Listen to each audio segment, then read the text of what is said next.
આવડો મોટો ખાડો કરીને અમે લોકો મોટર લઈને આ શું કરી રહ્યા હતા?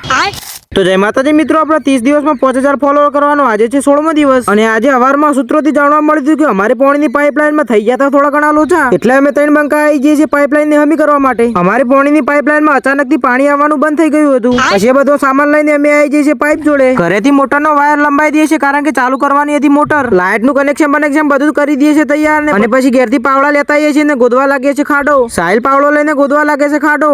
अच्छा ठीक है, समझ गया. સાહિલ ને પાવડો આલી દઈએ છીએ ને ખાડો ગોદવા લાગે છે ને અમે ઉભા જોઈ રહ્યા હતા એને. અને સાહિલ તો જોરદાર દશી થતો હતો અને અમે બધા લોકો એને ઉભા જોઈ રહ્યા હતા.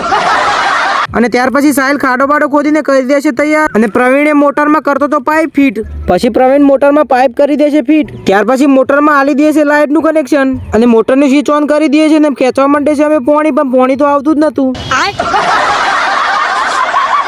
અને ત્યાર પછી અમે આવી જઈએ છીએ અમારા બોર ઉપર અને ત્યાંથી કનેક્શન અમે ચેક કરીએ છીએ ને ત્યાં સોલ્યુશન મળી જાય છે અને પ્રોબ્લેમ નું સોલ્વ થઈ જાય છે. અને ત્યાર પછી પ્રવીણ લાગી જાય છે ખાડો પૂરવા માટે.